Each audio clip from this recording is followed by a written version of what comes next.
For just for the purpose of documenting, yeah, stay around, a little closer. Yeah, that's good. Yeah. So just for the purpose of documenting, state for who you are and how long you've been hanging out at the bike library and what this means to you. I mean, All right. Yeah. I'm Mark Pooley. I grew up here, and then I moved away after college, high school. And I came back here this past summer, like around May.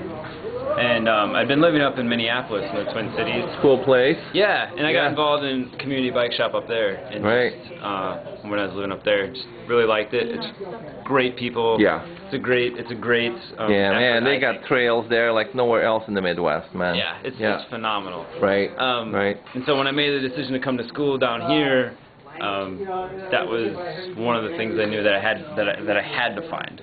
It was kind of just. It was an outlet for me. Right. Yeah, and it felt productive, and I felt like I was part of something that really mattered without having to put forth a lot of, it may sound bad, but not put forth a lot of effort. It just kind of comes naturally. Yeah, well, if it comes natural, it's good, man. So it's organic, dude. Yeah, so I've been hanging out around here for, I don't know, 4.5, 5 months or so. Right on. Is that all, man? Seems like you've been here forever, dude. Some days am I getting tired of you or something? Yeah, maybe it's because you haven't brought me any of that beer of yours. Yeah, right? no, I need to bring in a growler or two. Yeah, I've been around. Oh wow, man! Pretty much all summer, and my summer was flexible or such that. Yeah. I need you later. Yeah. That I was able to. Yeah. Dedicate a lot of time here, so kind of cool. Through myself. That's awesome, man. And yeah, you know your stuff too. That helps a lot. I know very little. I just love bikes. I just love bikes, but I know very little. But there's usefulness for everybody in some places or another. Everybody can fit in here. Yeah, and that's the beauty. I mean, I think that's one of the things that really contributes to the environment here. Is there's that. It doesn't even need to be spoken. There's that common interest of bikes. I mean, we can't compare Iowa City to Minneapolis, St. Paul, but I mean, how do you see the two different cultures through the different cities and? Yeah. So. And it's the culture up there is different. They have more bike shops, more bike trails, more cyclists. Probably not on a per capita, but just that you see. Yeah. Right. But down here, for the kind of city and town that it is, bikes are a presence that are, very, they're recognizable in the community, more so than like Cedar Rapids, which is probably a similar population, but, yeah, it's a good spot. So are you happy, with the way things are in Iowa City as far as bikes and so on? Kind of yes and no. I think they're making good strides. I think they're doing a really great job, but there's obviously improvements that can be made. Such as? Well, I don't think that drivers or cyclists both.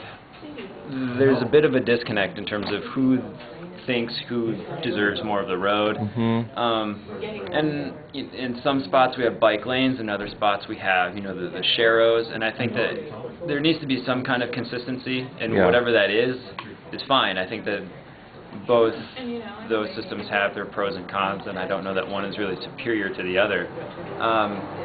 But I also think that we need to have bike lanes or bike arrows or sharrows, whatever you want to call them, on more of the arterial streets, so to speak. Like Gilbert and Burlington are not really great for bikes, but there's enough room for them. Right, sure. And we don't need necessarily more cars on those roads. Right. And I agree that there are ways for bicyclists to get around, not using those heavily trafficked streets, but sometimes, if you're on a bike, you don't want to go out of your way. Right.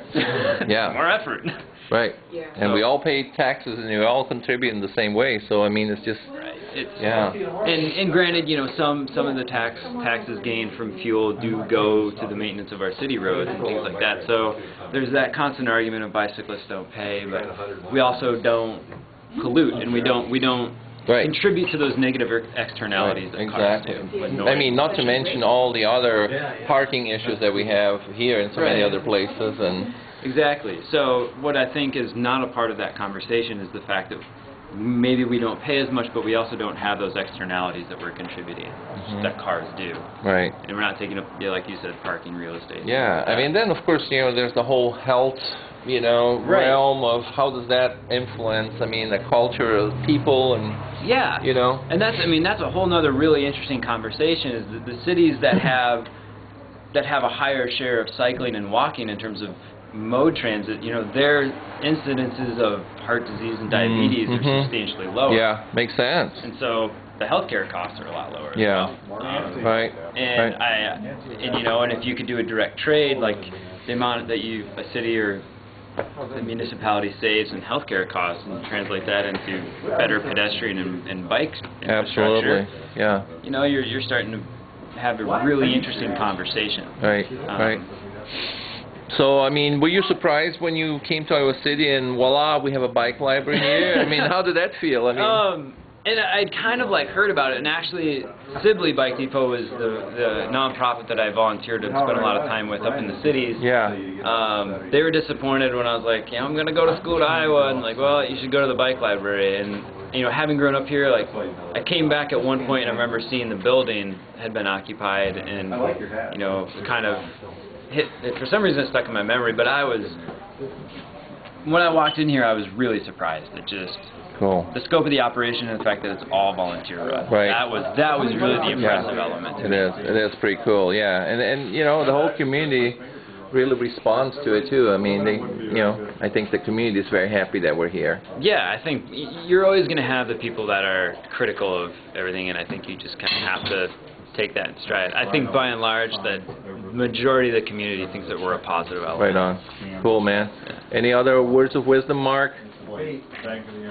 No, just keep spinning those wheels. Just keep pedaling, like H.G. Wells said, don't despair for the future of the human race when you see an adult on a bicycle. All right, cool. That's a good way to close, Mark. Thank you so much, man. Appreciate it. Thanks.